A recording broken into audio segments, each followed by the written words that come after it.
Good morning. We're resuming what we learned yesterday, began yesterday. And that is we're talking about the journeys of the Jewish people in the desert. And we're talking about how that relates to this week's Torah portion, which is the last portion in the book of Numbers.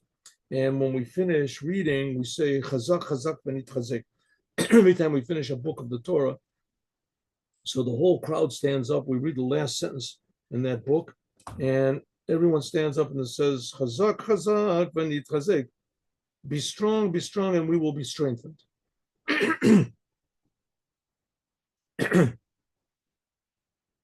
So the Rebbe asked the question, first of all, why are we saying that now in the weakest time of the year?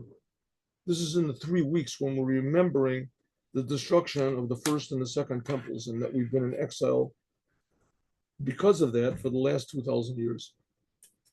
Number one. And number two, it's talking about the journeys of the Jewish people, that they were journeying in the desert. It means that they weren't at where they were supposed to be. They were journeying around in the desert. Not only that, this week we read 2 Torah portions, Matot and Mas'eh. Matot means staffs, and Mas'eh means journeys. A staff is something that's permanent, that's stable, that's strong, staff of life. And journeys are the opposite. Journeys means you're never stable. You're always moving. Nothing is certain.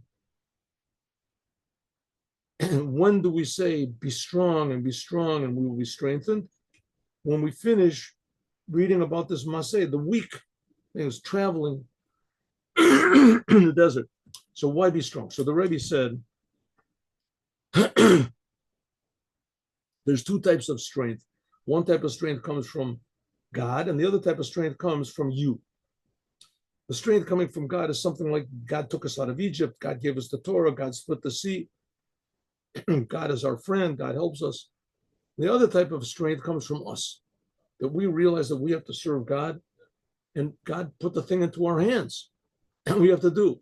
In fact, God put us into the world, that we have this very difficult job of dealing with the world, not to be affected negatively by the world, and to, yes, affect the world positively.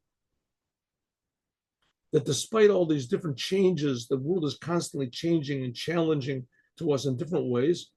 So each and every person has to meet the challenges and the surprises of life and the difficulties which are sometimes life presents, and the difficult decisions that we have to make. And that we should be constantly in a movement of going out of Egypt, traveling closer and closer to who our true self is. Okay, Alpisa, according to this,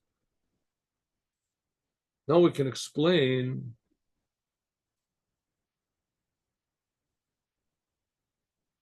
the connection between the journeys and being strong.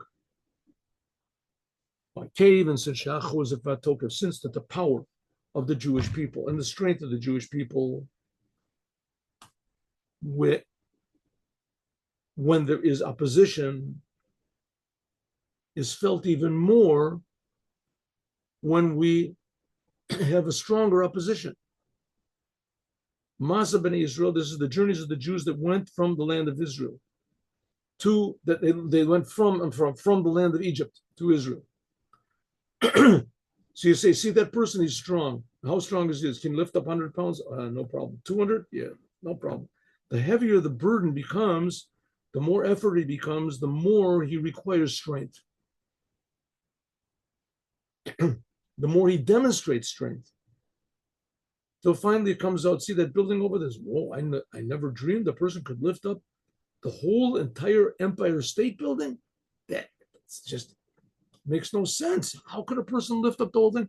The bigger the burden, the more is demonstrated the strength that we have, is brought our potential. So the same thing, the Jewish people being in exile, that's traveling through the desert, and this is in order to awaken and to reveal our true potential.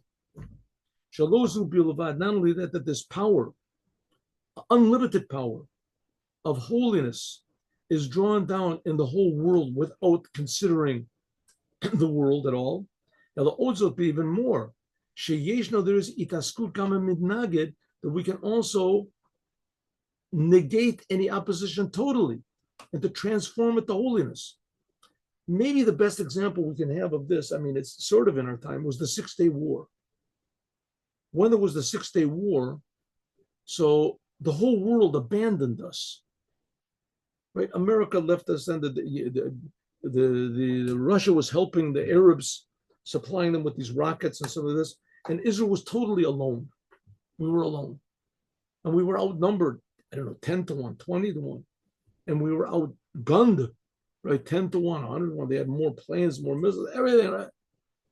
And so it seemed that that's it. You know, there's never been, I don't think, in the history of the world, a nation that had been so abandoned and so outnumbered as Israel was. I mean, I don't know, maybe there were, but they were defeated. And all of a sudden, something happened that we just totally decimated all of our enemies. And they had no ability to recover. And everybody just was with their mouths open. I couldn't believe it. And the Jews in America, I know that I told the story a 1,000 times, but I was brought up not religious. And I had this uncle that he was a very depressed sort of a person. Anyways, when he heard that Israel was in trouble, so all of a sudden he took all of the money that he had saved up his whole life and gave it all to Israel, the whole thing, everything, right?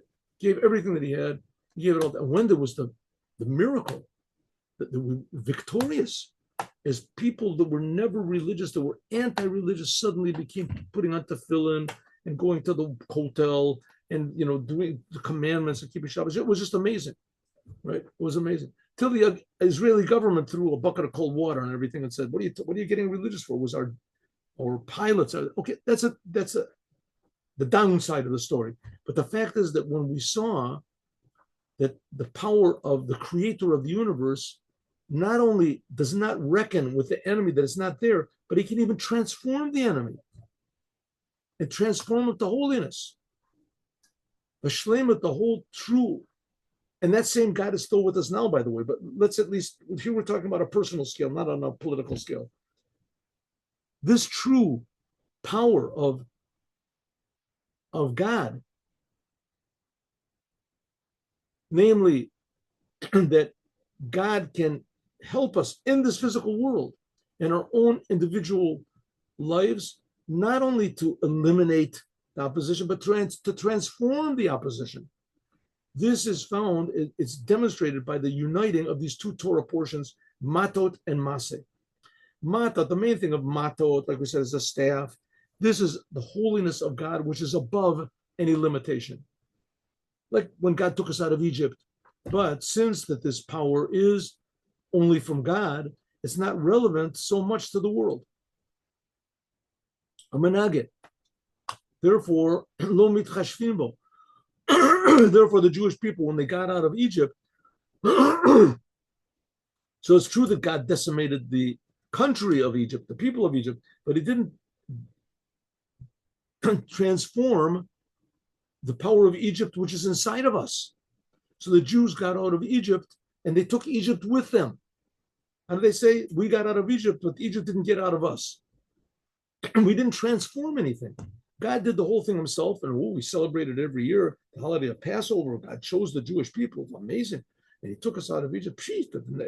There's no nation, religion, philosophy, anything, science fiction book that even claims such a thing. And here we got the Jews in front of us. Here they are. These are the people that God took out. Not like in a science fiction book where there's some sort of an imaginary nation that they built. They defeated the planet Zork or something. Here they are, Jews, right in front of you. These are the people that God took out of Egypt, right? But the problem is that God did it all. And it's true that God did it, and it was amazing, and we celebrate it every year. But you have to remember that very shortly after God took us out of Egypt, right? God took us out of Egypt, just 50 days after he took us out of Egypt, we got the Torah, and 40 days after that, so there's 90 days after we left Egypt, we worshiped the golden calf because we didn't do any work from below. That's so matot is the thing of revealing God. Oh, that's an amazing thing. But there's no work from below. That's the thing of the second Torah portion, Maseh, traveling in the desert. Yeshbo Amila has the idea of Bittul Amenagid, that we can deal with and negate the opposition of Aliyota Mitara Tachton, because it's the lowest of the low, Tachav a Bilti Mugbal, the Elyon. But because it's a power of the physical world, which has no comparison to God, Harihu Medida Vagbala. So the revelation that God can reveal is limited. The Shayach Boshina Bahefsek, it can be changed. Right? Like it wasn't the 6 Day War. It was the 6 Day War. The 6 Day War wasn't only God that did it. God did it together with us. And we defeated the enemy. And we defeated the enemy in a seemingly normal way. But the normal way was above nature. Right? We're above nature. Every single rocket their plane shot was exactly right. The pilots didn't sleep for 3 days. The planes didn't require much fixing up. And it was all above nature, but it was within nature. But because it was within nature, so it could be changed. Things could be changed. So going out of Egypt, everybody remembers going out of Egypt. God did it. It's unchangeable, right? But the miracle, for instance, of the 6 Day War, so a big miracle. But immediately after that, the Israeli government said, listen, don't get excited. There's nothing to get excited about, right? It was our soldiers. It was our planning. It was our pilots. It was our missiles. It was us. We did the whole thing. All of a sudden, the whole thing went away. Therefore, the completion of both of them is chazak nitchazek, when they're both joined together. First of all, it's undeniable that God did it all. But on the other hand, we also did it. It was us that did it, right? If the Israeli government would have been willing to admit it, there would be a holiday for the 6 Day War. We wouldn't have given back the Sinai. We wouldn't have given back all these other things. We wouldn't have given it back.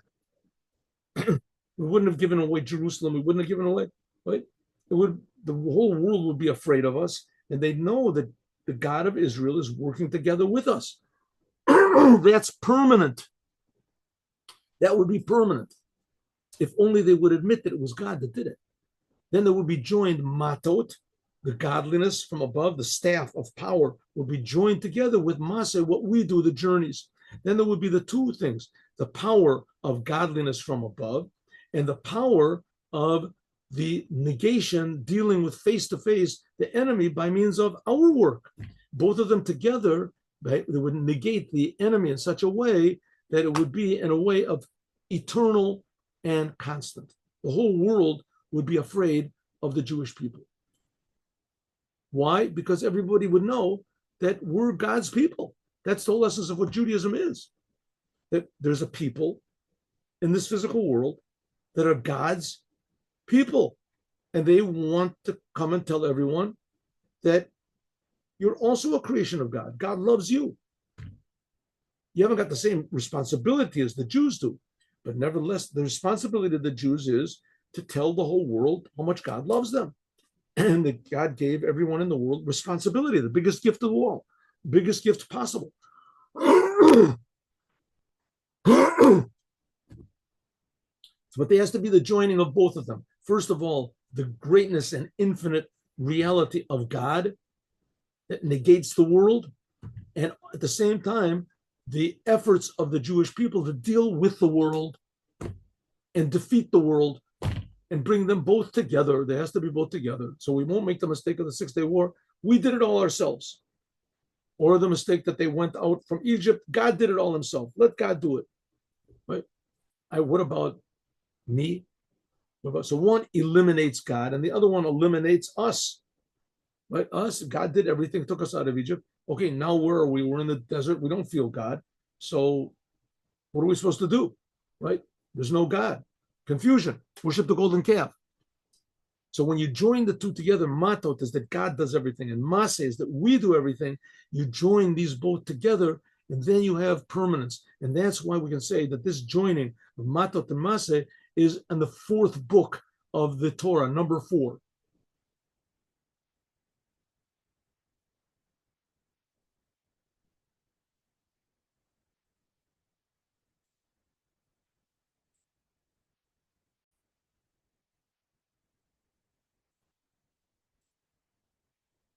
Okay, now we can understand why this whole business is in the fourth book of the Torah. The fourth book of the Torah, because the number 4 has a special meaning to it. The number 4 shows that there is 3 and 1 above 3. Let's see. So we've talked about what's the number 3. We have to, God exists and God creates the world. But let's say it in another way. We exist and then there's an opposition. And the third thing between them is God. God unites between us, our soul, and the physical world. Or the way the Rebbe says it, there's God. That's number 1. Number 2 is the opposition, the world, the desert. And then there's us traveling through the desert, right? Through the desert. That's uniting both of them together, God and the world. Okay. And this uniting of both of them together, the creator and the creation, through us, that's what was accomplished by the Jews going through the desert. And that's brings us to a higher level. Yesh, that's the number 4. Shekorium Revi'i Sium Parshat Matot Masa, because every Torah portion is divided into 7 portions. But if there's 2 Torah readings together, as the reading, then each reading has to be bigger, because it has to eventually 7 readings, 7 people are called up, but it has to include 2 Torah portions. So it's bigger. The 4th reading, that joins the 2 together. It's the end of the first Torah portion, Matot, and the beginning of the second Torah portion, Maseh. Okay, in the second. And by means of this, you join together these Matot and Maseh, which we say is godliness and the world, and that's done on the 4th person being called up. That's Matot Maseh. In addition to being in the 4th book, and that's in addition to being in the 4th book of the Torah, number 4. So this shows something that sometimes, let's say you see somebody who's a genius, right? They have in sports and music, you see some people are like outstanding geniuses. Outstanding genius. They're just on a totally different level of sports, or of music or piano play, whatever, than everybody else. Just that they're geniuses, right? 1,000 people can be professional pianists or professional violinists or professional basketball players or professional tennis players, but there's only 1 or 2, like 4, something that stand out. They're just special. So this idea of genius, that's like the number 4. The number 4. Let's say, take an example. You want to play the piano. I'm just giving you an example. Play the piano. So you have the piano, and you have you. Well, the piano contains in it all the music in the world. All the music is there, right? It's all there. Then you have you. You don't contain any music at all, right? You just don't know what to do with the piano. You don't know how to play it. It's like a monkey. Then you put them both together, and you have beauty comes out. Beauty comes out. So now you're a pianist. You're a professional pianist. But for it to become a genius in it, there's a number 4 that everything sort of becomes like automatic and natural. It becomes like breathing almost. And that's the idea of the number 4. This shows on a power, tokev gam mitzav shel nigud, mikol makom liyoto behemshech.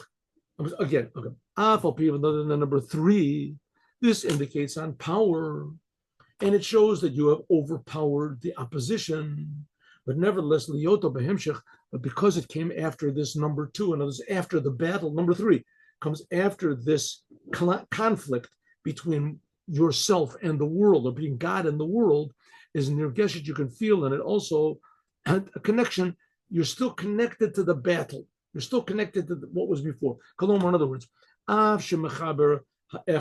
even though you can join the oneness of God, that drawing from above to below, with number 2, with the world is joined, but nevertheless, you get number 3, but nevertheless, you can still feel that the number 3 is joining 2 opposites. It's like glue.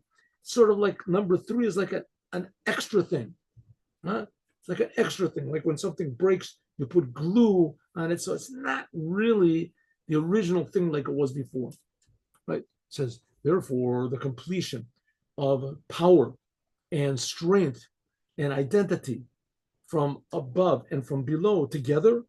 You want to unite God with the world. It can't be just by victory. It has to be a third level, which is called it has to be by another level, which is called number 4. It's not that there's two opposites and victory joins them together. We've been victorious, but there has to be another 4th level, which is a higher level of reality where naturally everything flows together. A special level on its own. It's not necessarily a continuation from what was before. Like I said, like genius, right? Genius. The fact that now you can read, you can play the piano, you can play anything on the piano, that's wonderful. But you still always have to sort of fight against yourself, and the 4th level is a level where there's no battle anymore. There's no, that in it you can feel a completion of being settled. Kamo, like kisei shel arba, like the difference between a chair which has 3 legs on it, which you can sit on it, doesn't fall down, and a chair of 4 legs. A chair of 3 legs, you always have to be worried about you lean back as you're going to fall down. If there's a direction where you can lean over, you'll fall down. If you have a chair of 4, then leaning back, you always know that the alternative is stability. You'll be stability. It'll come back to 4 legs. 4 legs is much more stable than 3. a 4-legged chair. That's it, number 4. This 4 shows on power permanent, kavua v'nitzchi, permanent and how do you say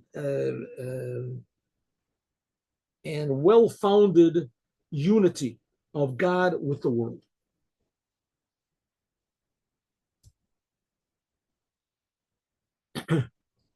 Maybe I can give you another example. Let's say a person, health. Sometimes you get these stories, especially about soldiers, right? Soldiers, or in sports, also the same thing, that they have an injury. Guy gets an injury, and then he overcomes the injury. So he overcomes the injury. Let's say the basketball player, he broke a leg. And now he can't play anymore. So he works on it, and he comes back. So there's the person, and there's the challenge. He had his broken leg. And then there's the number 3, which is healing. He's healed. No, he's healed. But he's healed, but he always remembers, I got to watch out for that leg again. I don't want to break it again. That's right. So that's number 3 is a, how do you say, synthesis between being sick and being well, right? Being broken and being whole. It puts it together that now the broken is healed.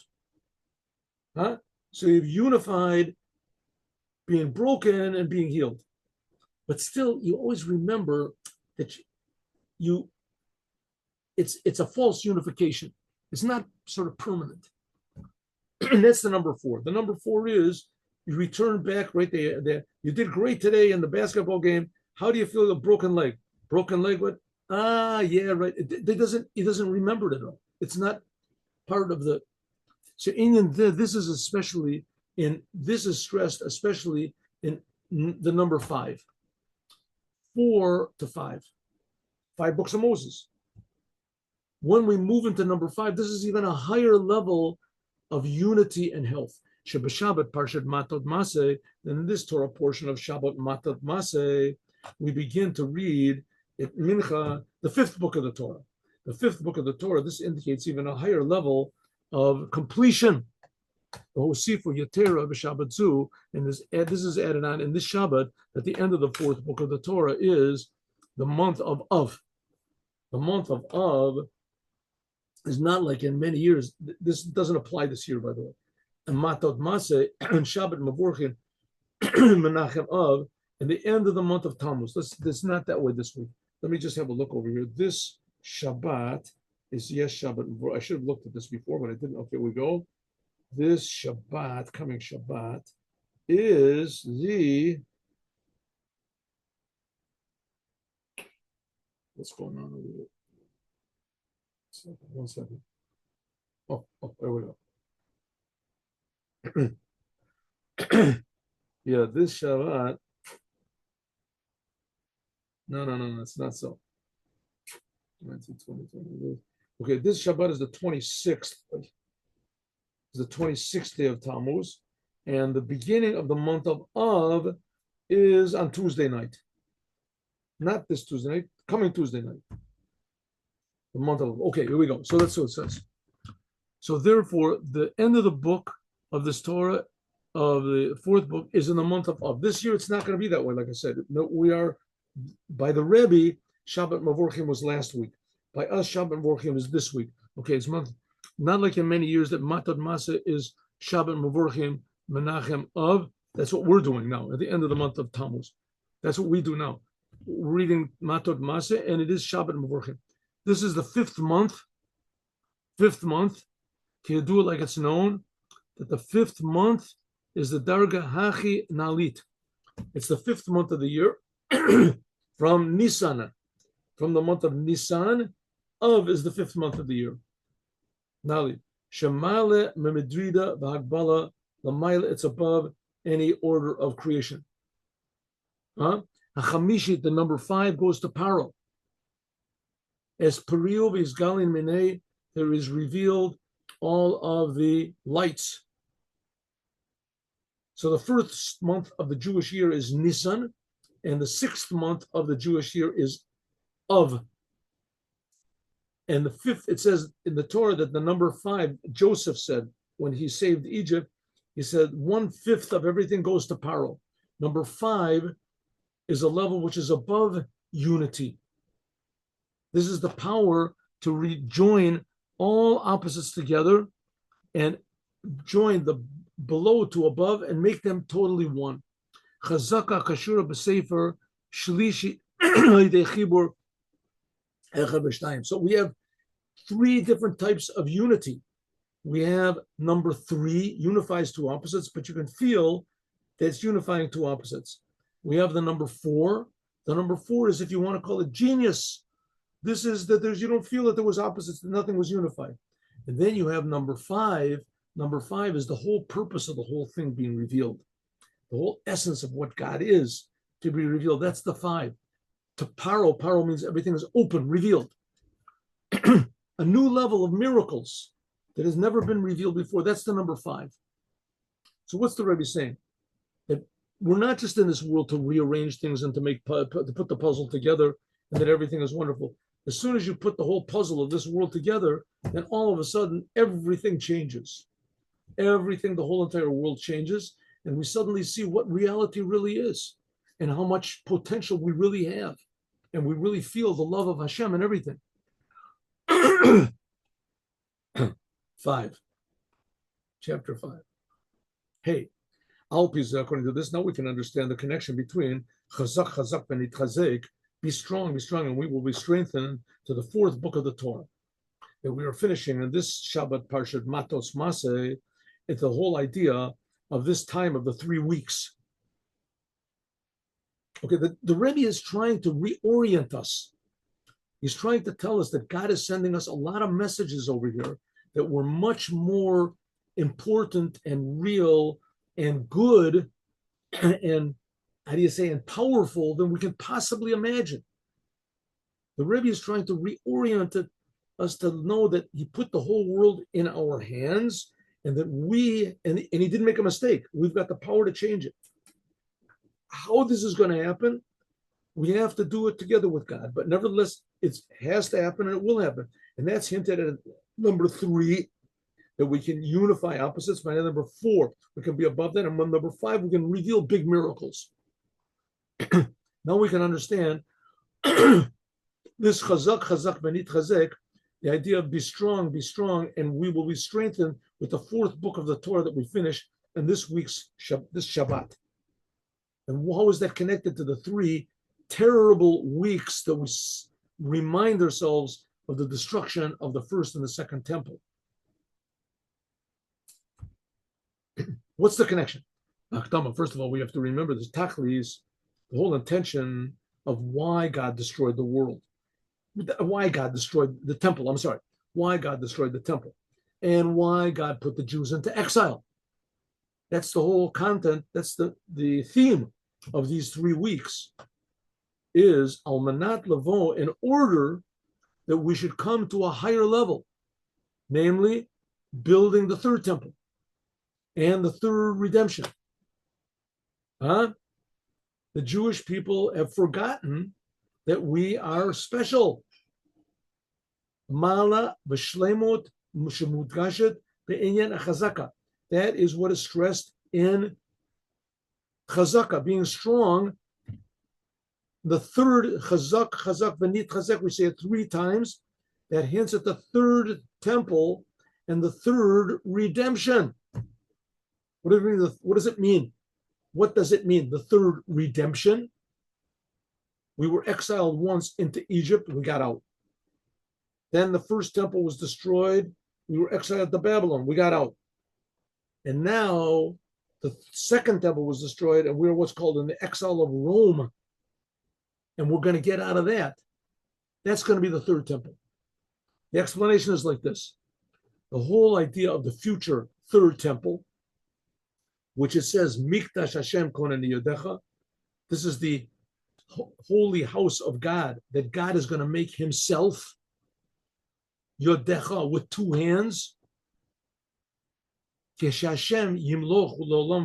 God rules over the whole world,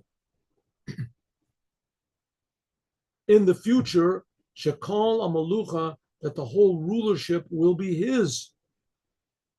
What does it mean? That mankind won't want to do destructive things anymore. They'll want to be connected to the creator, not to the destroyer.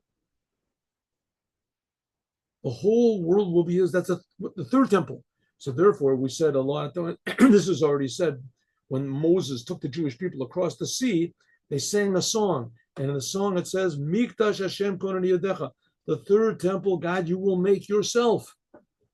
And regarding to the third temple, to the temple, Shayu Tzurichim, that they were going to build when they were supposed to build when they came into land of Israel immediately.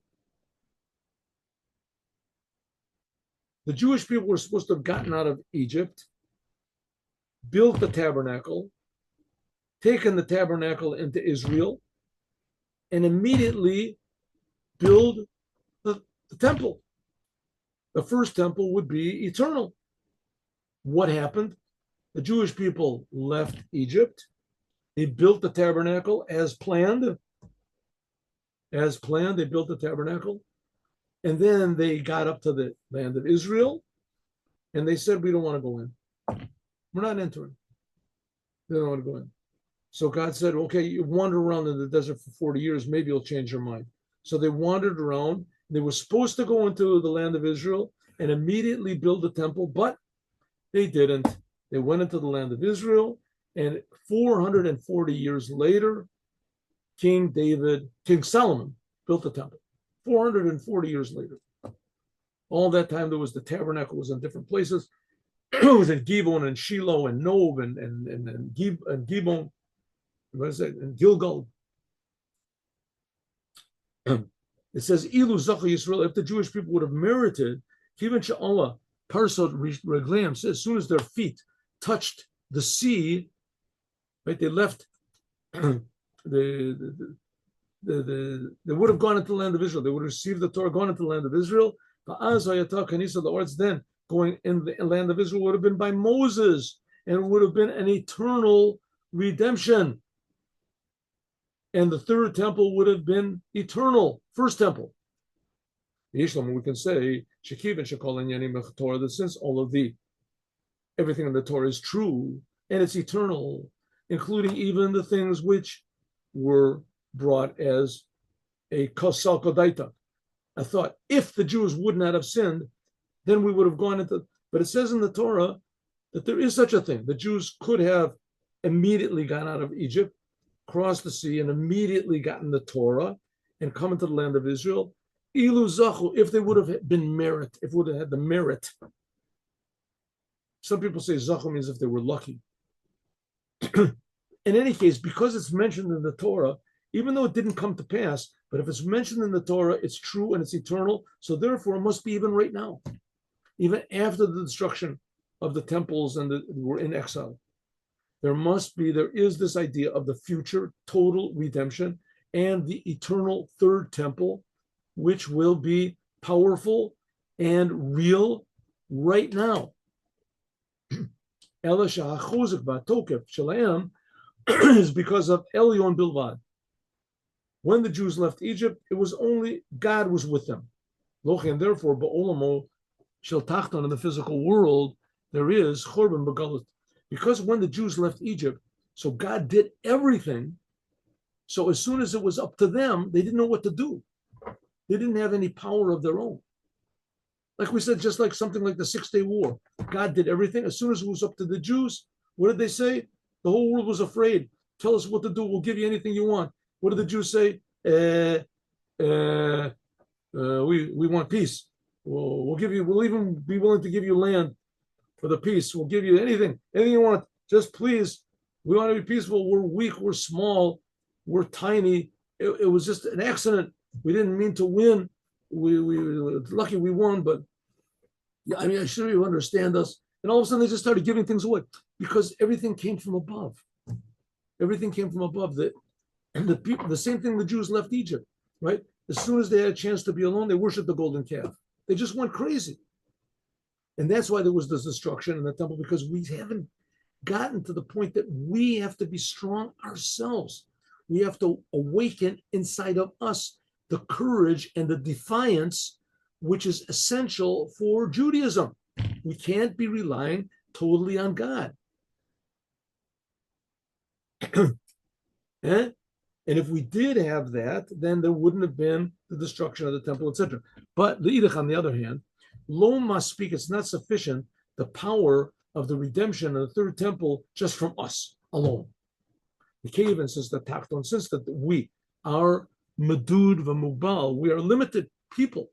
So therefore, Hachuzak B'Tokev, therefore our power, no matter how powerful we're going to be, it's going to be limited. It won't be eternal, right? We'll say, listen, how long can we win? All of a sudden we'll wake up. Hey, we can't defy the whole world. There's 8 billion people in the world. You know how many Jews there are? At the most, there's 20 million Jews at the most. That's counting the women and the children. How many men are there can work? Maybe a quarter of that many, 5 million men. We're going to tell the whole world to come on, wake up. If we don't constantly remind ourselves that God is set up this whole thing and that God chose the Jewish people, and therefore we have to join these two opposites, these two good qualities, the powerful, the tokef, the chuzak v'tokef of geula, the power of the redemption and the building of the temple from God's point of view, and also what we do, our work together. Then there will be a geula nitzchis, then there will be eternal redemption and a holy temple which is eternal, a holy temple which is eternal and a redemption which is eternal. The Jewish people will reveal an eternal good in every human being in the world and every aspect of the world. But it has to be together with both of these two opposites.